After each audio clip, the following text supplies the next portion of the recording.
그러면 61번부터 70번을 봤을 때 기출문제를 좀 어느 정도 잘 정리해서 공부를 했으면 7문제 정도는 무난히 맞출 수 있다고 저는 생각합니다.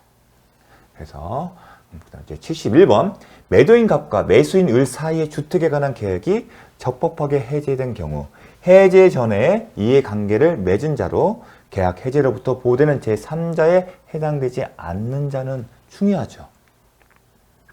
결국은 답은 뭐였죠? 우리가 목적물에 관하여. 자, 이게 답은 참 이건 채권이잖아요. 채권을 압류한 자는 해당되지 않는다. 이건 다 정리를 했기 때문에 쉽게 맞출 수 있는 문제예요. 그런데 우리가 항상 108조, 109, 110조의 3자와 계약 해제의 제3자는 접근 방법이 다르다죠. 왜냐하면 계약 해제는 계약이 유효하게 성립됐어요. 유효하게 성립되면 효력이 발생해요. 효력이 발생해요. 계약의 매매 계약 효력이 발생한다는 얘기는 채권 채무 관계, 구체적으로 소유권 이전 등기 아니면 매매 등과 관련한 권리 의무 관계가 발생되고 각자의 채무, 의무를 이행해야 돼요. 그럼 채권 채무는 뭐죠? 물권과 달리 급부의 이행의 문제가 있잖아요. 급부 이행이 이루어지고 있죠. 급부 이행이 뭐다? 매수인이라면 돈을 주는 거고요. 매도인에게. 매도인 입장에서라면 목적물을 점유를 이전하고 등기를 해주는 거예요. 이 급부 이행이 이루어졌음을 전제로 해서 제3자가 급부 이행이 특히 이제 돈의 문제가 아니라 이제 등기의 문제인데 이 얘기는 매수인 앞으로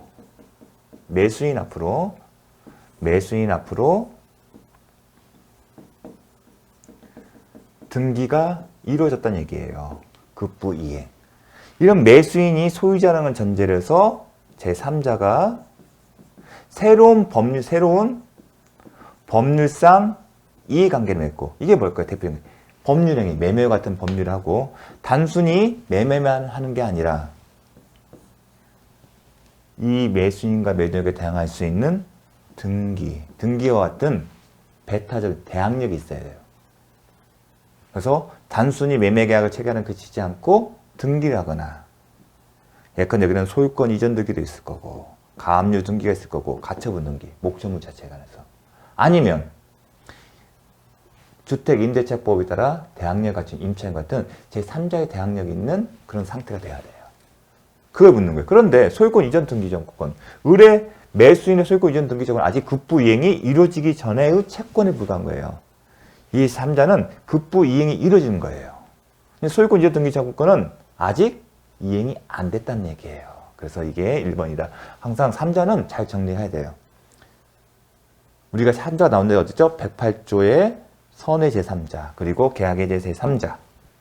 과거에는 해제 이후에, 해제 전이잖아요. 해제 이후에 이해관계를 맺는 경우. 그게는 선의를 요합니다. 과거는 잘 나왔어요. 그리고 또 하나가 부동산 신묘법상의 제3자. 최근에 그 3자에 해당되냐를 묻는 게 출제되고 있습니다. 그래서 3자는 정확한 이론적인 것을 바탕으로 잘 기억을 하셔야 합니다. 72번. 을은 갑 소유 토지를 매수하고 갑이 매도인이에요. 그리고 을이 매수인이에요. 계약금을 지급한 후 계약금을 줬어요. 계약금. 을은 점유를 이전받아서 인도는 점유 이전받아서 그래서 인도받아서 사용수익이에요. 여러분은 사용수익하면 항상 과실이라고 기억을 해 주십시오. 과실. 매매계약 나와서 그러면 사용수익. 과실이다. 그렇게 기억을 해 주십시오. 이 상태에서 계약이 채물이 해제됐어요. 해제됐으면 서로 주고받은 거 있으면 원상회복 의무가 있다. 그게 떠오르셔야 합니다. 을은 갑에게 X 토지와 자 받은 게 뭐예요? 토지를 인도받았으니 돌려줘야죠. 그런데 원상회복의 의무에는 건물좀 토지된 사용이익도 있잖아요. 과실이잖아요. 과실도 반한다. 왜 이거는 587조예요. 이미 제가 수업 시간에 기출된 바 있습니다. 왜냐하면 매도인은 매수인도 받은 금전에 대해서는 받은 날부터 이자를 주잖아요. 그런데 매수인 매도인도 봤어요. 부동산을 받았잖아요. 그럼 부동산은 사용 수익할 수 있잖아요. 그럼 그 과실은 법정으로는 없어요. 단지 금전에 있어요. 매수인이 매도인이 매수인 받은 금전에 대해서는 이자를 줘야 돼요. 금전 잔재뿐만 아니라 이자까지 줘요. 과실은. 그러면 형평상 매수인도 과실에 해당되는 이것도 반환해야겠죠. 근데 뭘 근거로 해서 587조를 유추 적용해서 그래서 중요하다고 얘기를 했습니다. 그게 나온 거예요. 이미 기출된 바가 있습니다. 2번 계약이 채무 불이행으로 해제된 경우 갑은 을로부터 받은 돈에 대해서 이자를 가서 반환합니다. 이게 법조문에 있지 않습니까? 금전에 이자를 가서 반환 의무했다. 3번 갑이 을의 중도금 지급 채무 불이행을 이유로 계약을 해제한 이후에도 착오로 이유로 계약 취소할 수 있다. 해제했다 하더라도 취소할 수 있다. 여러 번 나오죠. 질주가 됐죠. 4번 만약 갑의 채권자가 X토지를 가압류하면 을은 이를 이유로 계약을 즉시 해제할 수 있다. 과거에는 이게 뭘 묻냐면 이 X토지를 가압류하면 이게 채무불이행 유형적 어디에 해당냐를 묻는 거예요. 이행지체냐 아니면 이행불능이냐예요. 근데 이행불능이면 채고 없이 계약을 해제할 수 있지만 이행지체의 경우에는 채고를 하고 채고를 했음에도 계약을 이행하자면 그때 가서야 해제권을 발생할 수 있다. 그 차이점이 있잖아요. 그럼 이 가압류가 이행불능에 해당되냐? 그걸 묻는 거예요. 근데 가압류 자체만으로는 이행불능이 아닙니다. 그래서 즉시 해제할 수 없다. 당사자 간의 별도의 약정이 없느냐. 그걸 묻는 겁니다. 근데 최근에 다른 직역에서는 이게 한두 번씩 출제가 됐는데 과거에는 나왔어요. 이게 어떻게 나왔냐면 이행불능의 사유인지 아닌지 물었어요. 그러면 이행불능에 대한 계약 해제권과 요건과 이행실제 그 요건은 기본적으로 알고 있었는 내용이기 때문에 그걸 결합시킨 겁니다. 그래서 요게 좀 최근에 출제된 바가 없었기 때문에 좀 낯설게 느껴졌을 겁니다. 5번 만약 을명의로 소유권 이전 등기가 된 후 계약이 합의제되면 토익 소유권은 당연히 복귀된다.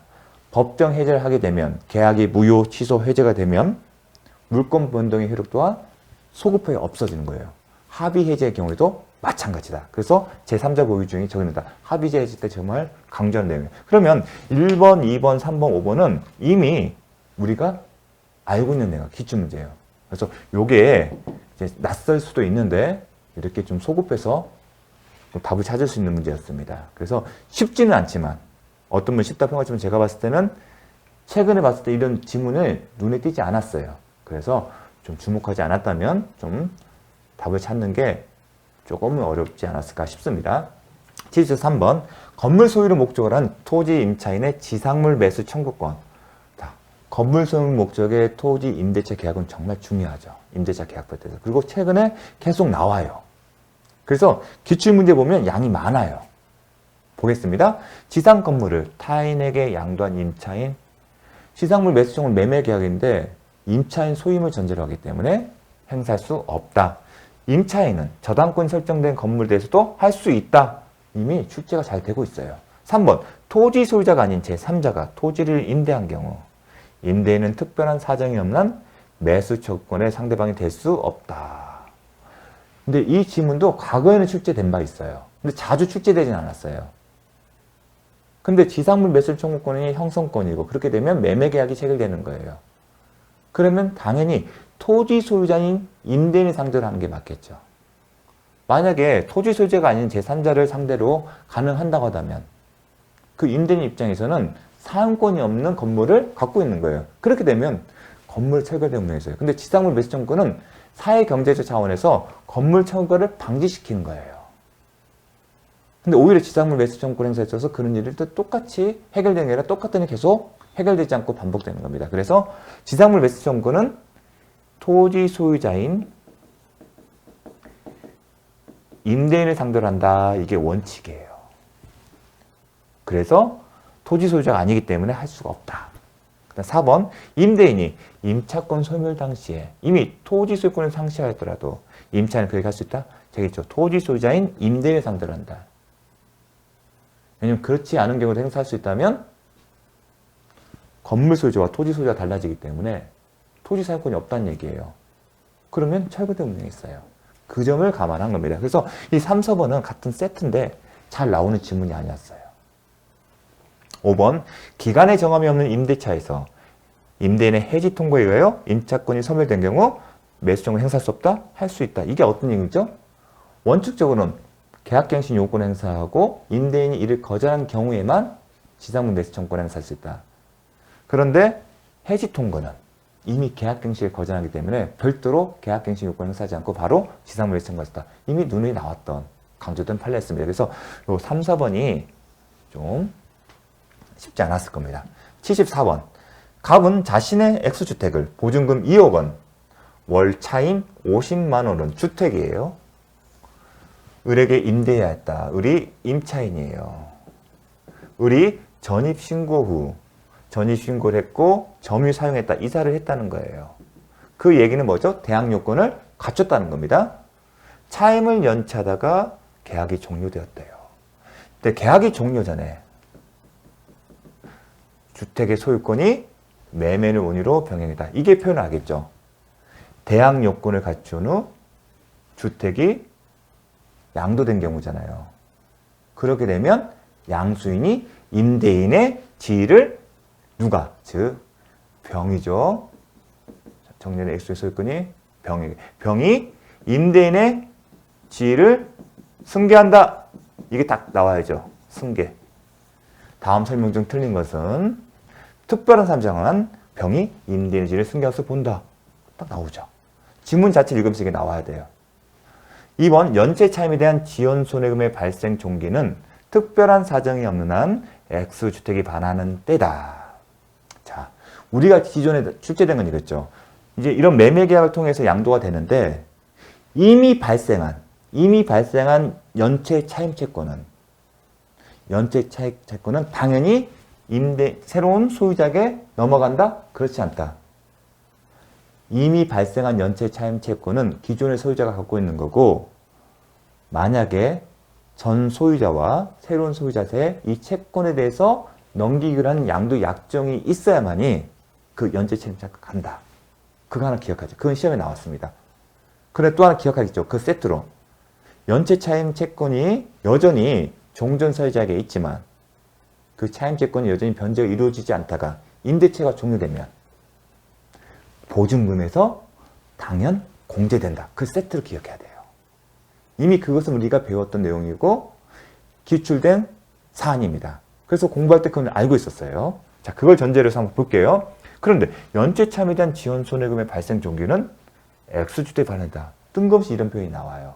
요거는 낯설어요. 이게 뭔지 싶을 거예요. 그날 보게 돼요. 병은 갑의 차임 채권을 양수하지 않았다면, 즉 차임 채권 이미 발생 연체된 차임 채권을 양수하지 넘기지 않았다요. 그럼 누구한테 여전히 있는 거예요? 갑에게 있어요. 액수주택을 반환받을 때 보증금세를 공제할 수 없다? 아니다. 갑에게 연체 차임 채권이 있지만 임대차가 종료이 되면 별도 의사표시 없더라도 당연히 공제된다. 제가 얘기했잖아요. 그건 기출됐다고. 그 내용을 알고 있으면 이거는 답을 찾을 수가 있어요. 자, 이건 나중에 보겠습니다. 3번. 액수주택을 반환할 때까지 잔존하는 갑의 차임 채권은 압류가 되었더라도 보증금에서 정다. 자, 우리가 차임 채권이 변제되지 않았으면 공제할 수 있다 이거 배웠어요. 근데 이게 뭐가 지금 됐죠? 그 차임 채권이 갑이 갖고 있는 게 아니라 갑이 갖고 있었는데 뭔 일이 발생했어요? 압류가 됐대요. 이것도 낯설어요.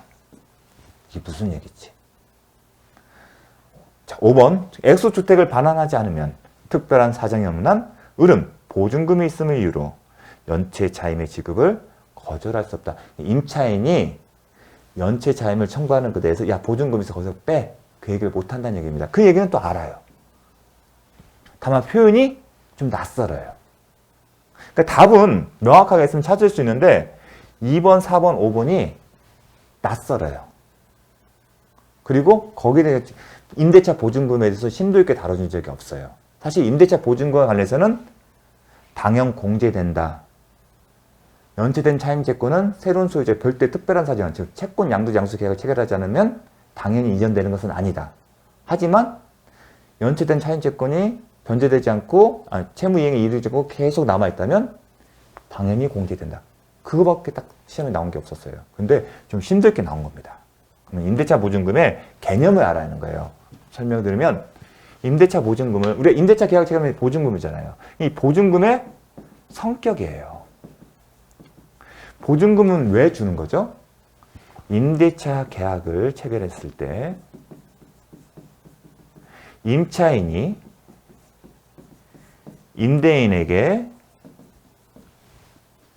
지급해야 할 차임, 연체된 차임, 아니면 관리비, 아니면 채무에 대한 손해배상 등을 즉 임대인이 임차인에게 청구할 수 있는 거죠. 차임이나 또 연체된 차임, 관리비나 아니면 임차인이 자신의 계약상 의무는 위반이 발생한 손해배상 등 그걸 담보할 목적이에요.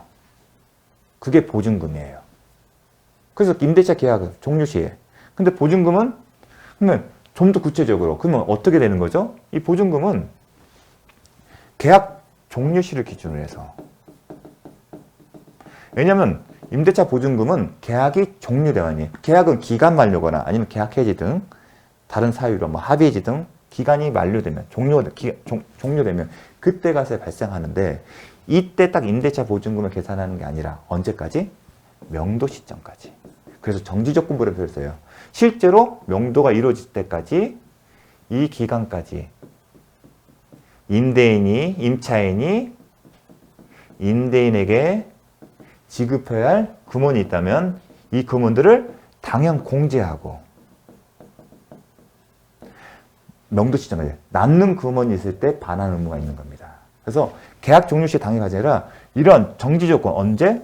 명도 시점까지 반환할 금원이 당연 공제하고 남은 금원이 있을 때 그 금원을 반환할 의무가 생기는 겁니다. 그렇기 때문에 계약 중간이든 아니면 명도 이전에 임대차 보증금 반환 채권에 대해서 국세청이나 아니면 제3자가 압류를 했다 하더라도 명도 시점이나 본이기 때문에 연체된 차임이나 공제가 남는 게 없으면 그 압류 명령 효력이 없습니다.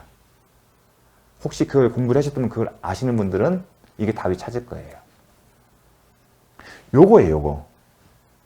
결국은 연체된 차임권, 만약에 연체된 차임 채권이 있으면 보증금이 당연 공제죠. 그럼 언제 시점까지죠? 명도 시점까지 기준해서. 명도가 됐다면 이 시점을 마지막으로 해서 당연히 공제되는 겁니다.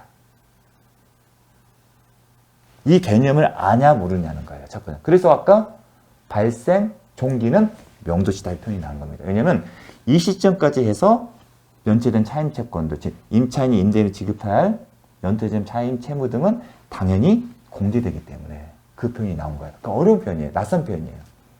또 하나, 이 연체된 차임 채권이 임대인이 갖고 있는 채권, 임대인 채권자가 압류할 수 있어요. 근데 압류를 하게 되면 채권 압류에는 압류 추심이나 아니면 압류 전부 명령이 있어요. 민사집행법인데 채권에 대해서 강제집행 방법은 압류 추심이나 전부 명령. 전부 명령은 이 채권을 넘기는 거예요. 채권자에게 이전이 되는 동일성이 이전되는 거고요. 추심은 추심할 수 여전히 이 채권의 소유자는 채무자이자만 이 채권자에게 채권자에게 추심할 수는 권한인 거예요. 우리가 고려정보 같은 추심하는 것처럼.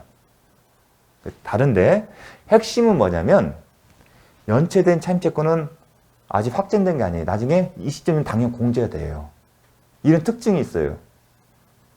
따라서 추심이나 전부 명령을 통해서 실제로 돈을 추심하거나 아니면 채무를 변제받지 않는 한, 즉 그 얘기는 뭐냐면 강제 집행이 종료되지 않는 한, 집행이 종료되지 않고 이렇게 명도 시점이 오게 되면 당연 공제돼요.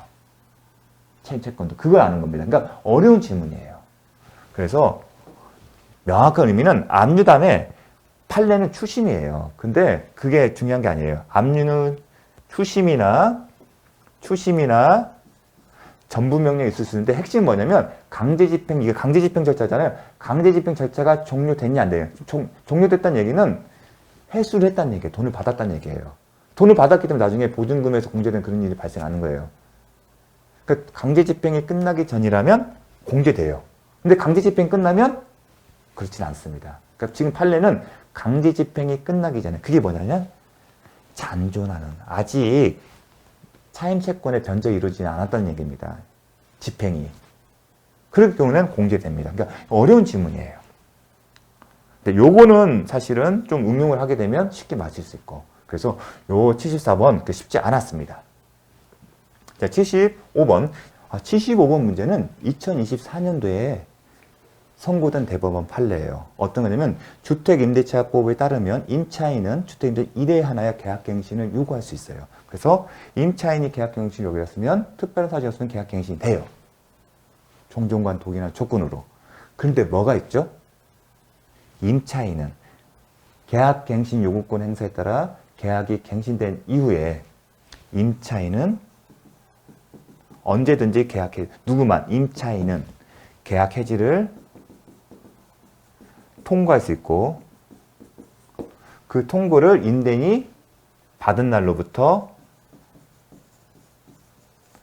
3개월이 경과하면 해지의 효력이 발생한다. 해지 효력이 발생한다는 얘기는 계약이 종료된다. 요거와 관련된 거예요. 그런데 쟁점은 뭐냐면 이거예요. 계약기간 만료일이 2024년 3월 10일이에요. 원래는 24년 3월 10일이 계약기간 만료예요. 그 이전에 주택임대차보호법에 따르면 계약 종료일 6개월 정도 2개월 사이에 뭔가 액션을 취하는 거죠. 기간 내에. 그걸 한 거예요. 1월 5일이었으니까. 그럼 계약갱신이 되었다는 얘기는 계약갱신 요건 행사에서 계약이 갱신이 됐어요. 그런데 임차인은 언제든 그럼에도 불구하고 해지할 수 있죠. 그래서 해지 통지를 한 거예요. 언제? 계약갱신 행시를 1월 29일 했고 항상 해지 통보를 할 수 있고 언제 좀 그게 받은 날로부터 하잖아요. 그래서 해지 의사표시는 도달의 효력이 발생하니까 1월 30일 도달했다. 인정에 도달한 거예요. 그래서 1월 30일 날 2024년 1월 30일 날 계약 해지 통고가 도달돼요.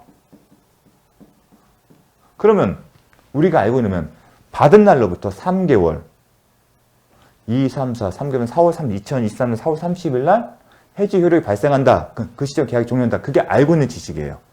근데 문제는 뭐냐면 아직 임대차 계약 기간이 만료가 되지 않았어요. 이게 걸림돌이에요. 만약에 이 시점 이후에 됐다면 그 시점 받은 날로부터 3개월 계산돼요. 근데 뭐가 뭐냐면 보니까 야 이거 아직 임대차 계약이 살아있는 상태야. 갱신은 됐지만 갱신이 됐다는 것은 그때부터 2024년 3월 10일부터 새롭게 동일한 조건 계약이 되는 거야. 그러니까 2024년 3월 10일 이 다음 날부터 계산해서 3개월 아니야? 그 얘기가 나온 거예요. 이런 말이 뭐죠? 왜냐면 계약 기간이 이날 계약 해지 통고를 했지만 아직 임대차 기간이 남아 있었잖아요.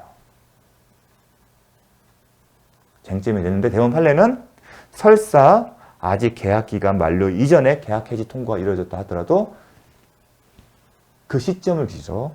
3개월이 지난 거지 이 시점을 기준으로 해서 3개월 지난 것은 아니다. 그게 대법원 판례였습니다. 되게 의미 있는 판례였고 대부분의 강사님들도 강조를 했을 겁니다. 그럼 대법원 판례 내용을 알고 있냐 모르냐입니다. 그래서 여기서 3회예요. 그럼 4월 30일. 그래서 그 판례를 아냐는 문제예요. 그런데 그러면 이건 2024년이니까 처음 나오는 거예요. 그럼 만약에 여러분이 이런 사례를 풀어봤다면 답을 찾겠죠.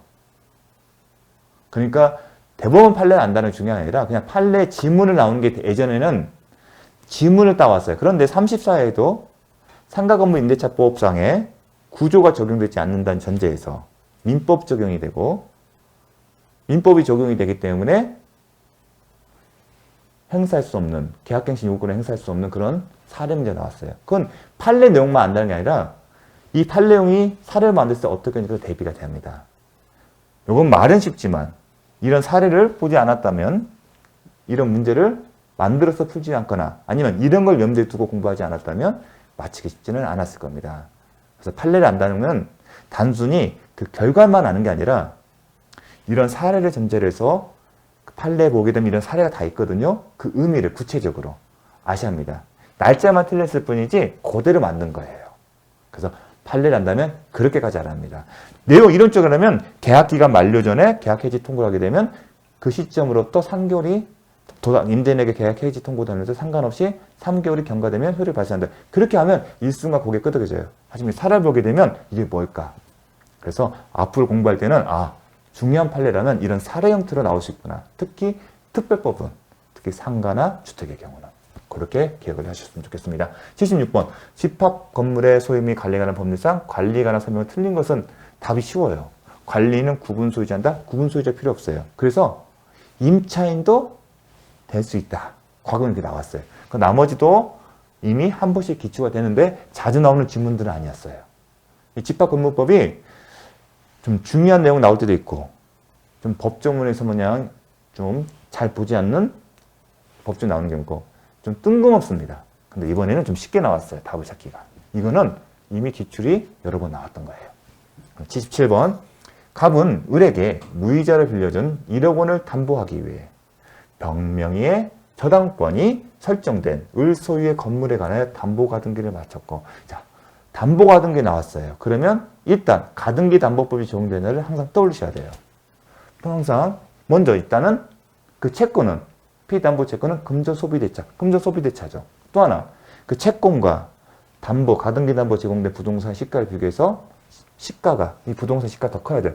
1억 원과 이거 보니까 더 커요. 그러니까 가등기 담보법이 적용된다. 이게 나와야 합니다. 을은 변제기가 도래한 갑에 대한 차용금을 지급하였다. 자, 가등기 담보권 설정된 이후에 변제기가 있을 겁니다.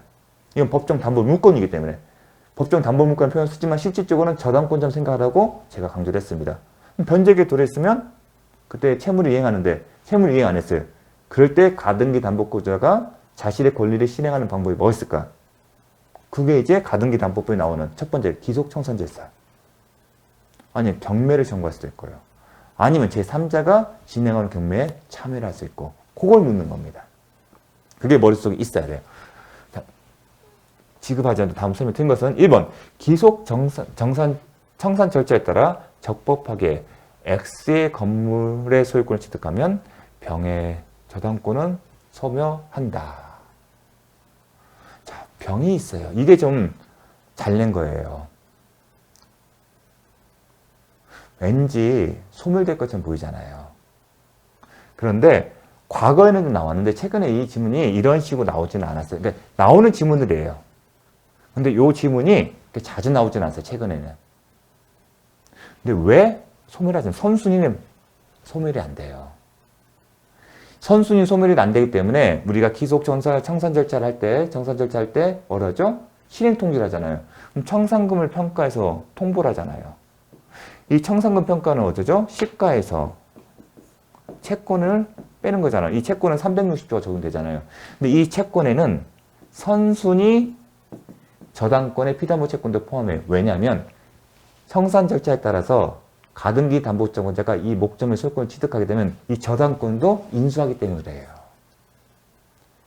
우리가 민사집행법 따른 경매 절차 진행되면 모든 저당권 소멸되는데 이거는 민사집행 사적 실행이에요. 민사집행법에 따른 경매 절차가 아니에요. 그래서 제가 그랬잖아요. 그렇기 때문에 사적 실행 때문에 후순위 권리자 예컨대 담보가등기가 설정된 이후에 저당권을 취득하거나 담보가등기를 채택한 순간 그 후순위 권리자들은 직권 말소가 되기 때문에 보호 방안이 필요하다. 왜냐하면 청산금을 누가 받아요? 민사집행법에 따르면 남은 배당금은 집행법원이 보관하면서 이해관계의 순서에 따라 배당하는데 사적 실행은 소유자에게 돌려주잖아요. 채무자에게. 그럼 후순위 권리자는 그때 가서 돈 달라는 얘기하니까 보호 방안이 필요했던 거고 그 보호방안이 시험에 잘 나온다. 예컨대 선상기간 도과전이라면 변제기가 도래하지 않더라도 경매를 청구할 수 있고 그 다음에 민사집행법에 따른 강제집행을 우선시하고 그런 특징들이 있다는 거. 그 이유는 후순위 권리였습니다. 하지만 선순위는 인수하기 때문에 한다는 것. 그거를 묻는 겁니다. 2번 갑이 을에게 청산금을 지급하지 않고 자신의 명의로 본등기를 마친 경우 효력이 없다. 즉 가등기 담보법에 따른 청산 자체를 밟지 않으면 설사 등기가 있다도 효력이 없다. 자주 나오는 빈출 지문이고요. 3번 갑의 청산금 지급 채무와 을의 가등기란 본등기 및 X건물 인도제는 동시에 관계다. 이미 출제된 바 있습니다. 4번 경매 절차에서 정의 X건물의 소유권을 취득하면 자, 다른 민사집행 때문에 경매 절차 진행된 거예요. 그래서 낙찰을 받았다. 그렇게 되면 가등기 담보를 소멸한다. 왜냐하면 가등기 담보권은 법정 담보물권, 즉 저당권 재생하잖아요. 민사집행법에 따라서 경매 절차 진행되면 모든 저당권 소멸된다. 그래서 저당권과 유사한 가등기 담보권도 소멸한다. 5번 만약 청산금이 없는 경우 적법하게 실행 통지를 하여 2개월의 청산 기간이 지나면 청산 절차 종료와 함께 X건물 사용수익권 누구한테 갑에게 지속된다. 587조를 그 배경을 유추정합니다. 이것도 기출된 바 있습니다. 그리고 최근에 나온 거기 때문에 잘 기억하라고 했습니다. 그래서 이게 어려운 듯 하면서도 답을 맞힐 수 있는 그런 거였습니다. 괜찮은 문제였습니다. 78번. 갑은 친구 을과의 명의신탁 약정에 따라 2024년 3월 5일 자신의 X부동산을 을 명의로 친구예요. 친구. 소유권 이전 등기를 해주었고 그 을은 이를 병에게 이를 매도하고 병 명의로 소유권 이전 등기다. 자, 양자간 명의신탁 약정이에요. 그래서 갑, 을, 병 명의신탁 약정이 있고 등기가 이루어졌어요. 약정은 무효고 등기도 효력이 없어요. 그런데 을이 병에게 넘겨줬어요. 제 매매를 원인으로. 그럼 제3자죠. 요게 병. 이 3자는 소유권을 취득한다. 부동산 신명법이다. 요게 기본적 패턴이죠. 그걸 전제로 물어봅니다. 갑은 을을 상대로 불법 행위로 인한 손해배상을 청구했다. 자, 명의신탁은 명의신탁에 따른 권리관계를 묻는 거예요. 그럼 양자간 명의신탁이 무효예요.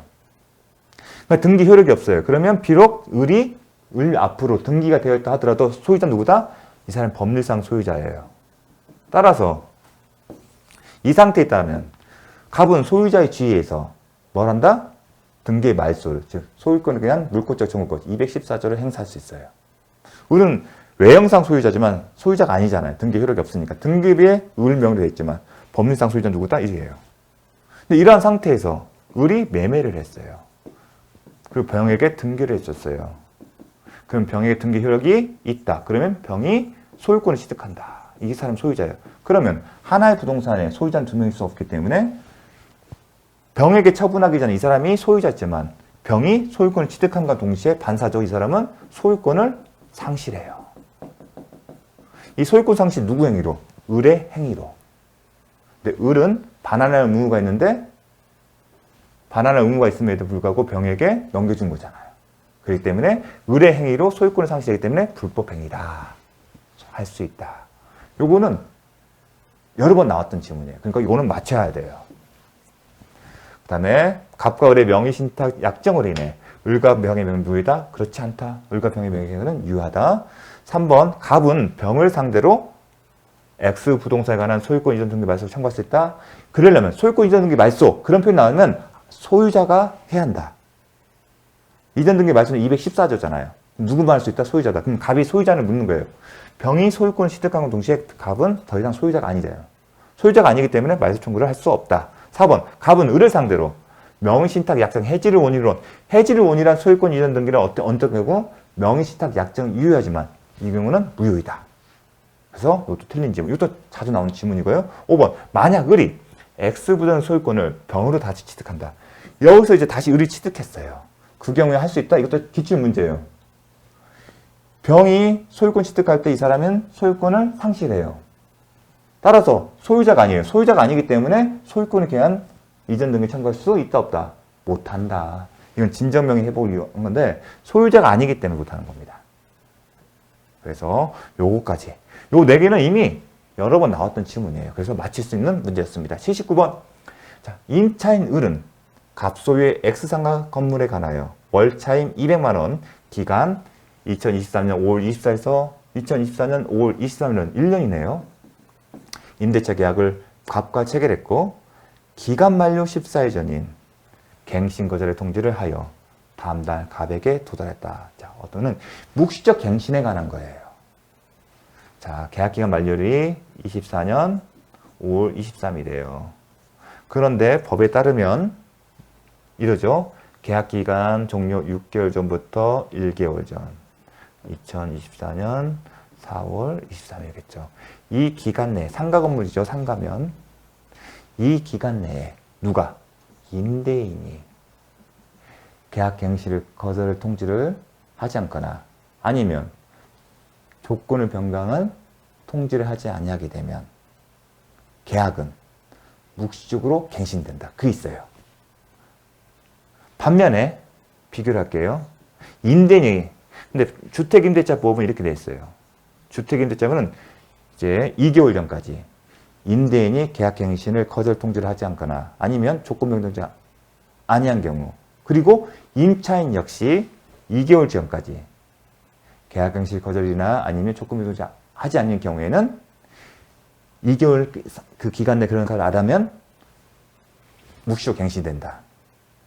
그게 있어요. 그 얘기는 뭐냐면 주택임대차보호는 이 기간 내에 뒤늦게 계약갱신 거절 통지를 했다 하더라도 어떻게 된다? 효력이 없어요. 갱신되는 거. 근데 이 주택임대차보호과 달리 상가건물임대차보호는 임차인에 대한 아무런 언급이 없어요. 그래서 요 시점에 이 시점에 요 시점에 임차인이 계약갱신을 거절 통지를 하게 되면 계약갱신 효과는 발생하지 않고 기간이 만료될 때 계약이 종료된다. 이게 대법원 최근 판례예요. 2024년도. 되게 중요한 거였어요. 왜냐하면 주택임대차법과 상가건물임대차법의 묵시적 갱신기 조항이 달랐기 때문에. 그래서 예상 문제였던 거고 이걸 냈습니다. 그래서 5월 23일 날 만나는 거. 요것도 대법원 판례 공부를 처음 나오는 문제죠. 근데 사례가 나왔어요. 좀 전에 거 두 개다가. 그래서 요것도 좀 쉽지는 뭐 쉬우면 쉽고 어려웠던 문제 있지 않을까 싶습니다. 80번 상가건물 임대차법이 적용되는 X건물에 관하여 임대인 값과 임차인 일이 보증금, 자 상가가 나오면 항상 보증금, 환산보증금 얼마인지를 항상 생각을 하셔야 돼요. 그게 문제에 적용되든 안 되든 무조건 하면 이렇게 3억 원, 60만 원 100, 600, 6천, 3억 6천이네요. 그럼 969437, 3억 7천 미만이니까 상가건물 임대차 상가법이 무조건 적용된다 이렇게 쓰셔야 합니다. 적용. 임대차가 기간 만료로 종료되었다. 그런데 갑이 을에게 보증금을 반환하지 않아서 임차인 현재 건물을 사용하고 있다. 이겁니다. 임대차 계약이 종료됐어요. 상가 임대차 계약이 종료됐어요. 그러면 임대인의 보증금 반환 의무와 임차인의 건물 명도 의무는 어떤 관계다? 동시행 관계다. 동시행 관계면 이거는 어떤 의미다? 적법하다. 즉 불법이 아니에요. 불법이 아니기 때문에 임차인이 뭐 임대인을 상대로 아니 임대인 차대로 불법인 손해배상을 뭐 지급하거나 하는 의무가 없어요. 그게 1번이죠. 갑은에게 불법 행위로 한 손해배상 청구했다? 아니다. 왜냐면 동시행 항변권이기 때문에. 하지만 임대차가 민법상 임대차 계약을 할 때 배웠죠. 동시에 항변권이 있고 계약이 종료되다. 그럼 계약 전에는 임대차 계약에 따라 차임을 해야죠. 그럼 약정 차임을 지급하는 거예요. 그렇죠? 계약이 있으면 계약에 따라 돈을 주는 거. 그게 뭐야? 계약에 따른 약정 차임을 주는 겁니다. 근데 계약이 끝나면 그때는 어떤 애다? 사용 수익을 하고 있으면 실질적으로 사용 수익을 하고 있으면 뭐야 한다? 부당이득 반환. 이익을 취득하고 그로 말미암아 임대인의 손해를 받기 때문에 부당이득 반환의 법리에 따라 임차인은 돈을 줘요. 그럼 금원은 보통형은 차임 상당이에요. 실무적으로 또 차임 상당. 그렇게 배워왔어요. 그래서 시험은 민법상 임대차 할 때 부당이득 반환 의무가 있냐 없어요. 동시에 한 명 때. 그러려면 실질적인 이익이 있었냐, 이익이 없을 때도 성립하냐, 그걸 묻는 거였어요. 그런데 지금은 뭐다? 상가예요. 근데 상가의 경우는 이런 나들 민법상 임대차 계약 그런 조항이 없는데 상가는 그게 있어요. 이게 논리였어요. 차임 상당. 그리고 실무에서는 민법상 임대차 계약되면 별도로 감정을 하지 않고 그냥 차임, 계약서에 정한 차임만큼을 부당이득의 이득으로 봐요. 그런데 이게 지금 최근에 선고된 문제인데 이게 뭐냐면 약정 차임이 100만 원이었으면 이 당시에 싸게 준 거예요. 현저하게. 실제 차임은 시세는 500만 원이었던 거예요. 기존의 논리로 가게 된다면 임대인 입장은 손해된 거예요. 그래서 이게 이슈가 된 건데 뭐 어떻게 접근했나 보겠어요. 이런 차이가 있어서 그러는데 자 보통 임대차 계약했으면 이렇게 됐어요. 그래서 쉬운 문제는 아니에요. 근데 이게 상가건물 임대차 보호법이에요. 근데 주택 임대차법에 이런 조항이 있는데 계약이 종료되었다 하더라도 상가 임차인 지금 자 상가업 임대차법이 적용돼요. 그럼 구조가 적용돼요. 구조가 뭐냐면 뭐 기간을 정하지 않거나 1년이면 1년 본다. 그럼 이 항에 어떤 내용이냐면 상가 임차인이 보증금을 돌려받지 않으면 여전히 임대차 계약은 존속한 것을 봅니다. 임대차 계약이 존속한다는 얘기는 이후에 예전에는 민법상 임대차 계약할 때는 부당이득 반환 법리에 따라서 해결했는데 상가 임대차법이 적용된다면 임대차법이 적용되고 구조 2항이 적용되면 이후의 문제도 뭘로 본다? 계약의 차임을 지급하는 문제를 보는 겁니다. 그걸 묻는 겁니다. 그래서 을은 한편 자, 요걸 묻는 거였어요. 그게 갑은 을에게 종전 임대차에 정한 차임의 지급을 청구했었다. 요 얘기를 한 거예요. 계약이 끝났지만 법이 상가 임대차법이 적용되고 그 법 구조 조항이 영향 때문에 아직 보증금 반환을 받지 않은 상황이라면 여전히 계약 관계가 법률적으로 강제적으로 존속관을 보기 때문에 임대인 임차인에게 계약상 차임의 지급을 청구할 수 있는 겁니다. 그걸 묻는 겁니다. 자, 그 다음에 보증금 반환까지 유치관에서 했다. 이건 아닙니다. 그러면 이제 2번, 2번, 3번이에요. 을은 갑에 대해 채무불이나 손해배상을 의무진다. 자, 채무불이라면 입법해야 돼요. 근데 동시항변권 있으면 적법하기 때문에 손해배상 책임을 지지 않습니다. 이 세트겠죠. 그럼 3번. 갑은 을에게 차임에 상당하는 부당이득 반환을 청구했을 때 이게 이제 퀘스천 마크예요. 예전에 민법상 임대차 계약을 할 때는 이게 논리를 했어요. 지금은 상가 건물 임대차법이고 전제는 뭐다? 환산보증금이 지역번호 정한 건물을 초과하지 않아서 적용된다는 전제에서 이루어진 거예요. 그 경우는 어떻게 된다? 예전 같았으면 차임 상당이지만 구조 2항이 적용되면 뭐다? 이렇게 한다는 거예요. 이렇게 간다는 얘기는 이렇게 할 수는 없다는 얘기예요. 자, 부당이득 반환 청구를 하려면 법률상 원인이 없어야 돼요. 사용 수익이. 부당이득, 법률상 원인 없이 이익을 얻고 그를 말미암아 손해가 발생하는 경우는 이익자는 손실자, 손해를 입은 자에게 그 이익을 반환할 의무가 있는 거예요. 법률상 원인이 뭐예요? 매매계약이잖아요. 그럼 계약이 종료됐으면 원인이 없잖아요. 그런데 상가건물 임대차법이 적용되면서 계약이 강제되는 거잖아요. 계약이 있는 거잖아요. 그러니까 법률상 원인이 있는 거기 때문에 청구할 수 있다가 아니라 아닙니다. 요거 정말 쉽지는 않았습니다. 그렇다 보니 71번부터 80번까지는 기존의 기출문제에서 3문제에서 5문제였어요. 3문제에 있어서 5문제였습니다. 그러면 이제 총평을 하게 되면 41번에서는 6문제에서 8문제, 51번, 60번에서는 6문제, 그 다음에 61번부터 70번까지는 7문제, 그 다음에 방금은 3문제에서 5문제예요. 그러면 12, 19, 22문제. 우리가 기출문제로 22문제. 그러니까 만약에 우리가 기출문제 충실히 기본적으로 알아야 할 내용들을 알게 되면 22문제를 맞출 수 있어요. 50점 하고 55점이에요. 이게 55점. 꽈락은 면하는 거예요. 그런데 이번 기출문제 제 주관적인 평가지만 상위권 문제는 7에서 9문제예요. 그러면 22개에서 31개 아니면 29면 11문제 중에서 몇 개를 더 많이 한 문제예요. 60점 넘기는 방법은. 어쩌면 예물의 절대평가이기 때문에. 그래서 제가 생각했을 때는 이번에 시험도 작년과 마찬가지. 제가 작년에도 총평을 내릴 때 쉽지 않다. 또 패러다임이 바뀌었다. 문제. 그리고 이번 문제도 정말 좋습니다. 정말 신경을 많이 썼어요. 그래서 이번에도 마찬가지로 딱 요 정도 문제까지는 해줍니다. 그럼 나머지 문제. 근데 7에서 9문제는 판례 되면 알 수 있다. 그렇지는 않습니다. 그걸 문제를 만들지 않는 한 그 문제 풀지 않으면 우리는 기본적으로 고민을 할 거예요. 쉽게 못 맞춰요. 저처럼 실무자고 강의를 하는 사람은 이제 와 닿죠. 왜냐하면 강의를 가르치기 위해서 이게 머릿속에 딱 박혔기 때문에. 여러분들은 제 것을 받은 것에 불과하기 때문에 단순한 지문이 아니라 사료로 나오게 되면 혼동이 돼요.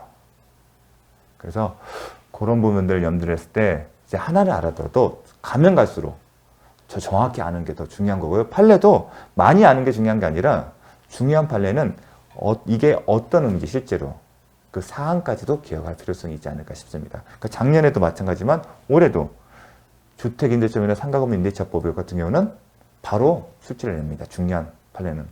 이거 외에도 좀 중요한 판례 내용이 있어요. 최초로 선고되고 하는 것들은. 근데 이제 아직 출제는 안 됐고, 2022년에 출제된 건 사례가 아닌 그 최근 판례는 2022년, 그리고 2023년 11월, 2024년 이렇게 나오는데, 주택이나 상가 위에의 그 최근 판례는 2022년도 거, 그게 출제가 되었습니다. 그래서 역시나 민법은 쉽지는 않습니다. 그렇기 때문에 앞으로도 공부는 기출문제 중심으로 하겠지만, 왜냐면 절대평가이기 때문에 그렇다고 해서 양을 늘릴 수는 없어요. 그리고 양이 는다고 해서 지식이 늘은 건 아닙니다. 그 민법이 강의만 듣고, 한두 번 듣고 해서 실력이 늘 수 있는 것은 아닙니다. 하지만 점진적으로, 비록 절대평가고 공인중개사 시험의 성격이 있다 하더라도 앞으로는 시험은 과거와 달리는 FM대로 또 공부하지 않을까. 그게 제 개인적 생각입니다. 그래서 36회 공부할 때도 이 문제 유형 잘 참고하셔서 대비를 하셨으면 좋겠습니다. 수고 많으셨습니다. 감사합니다.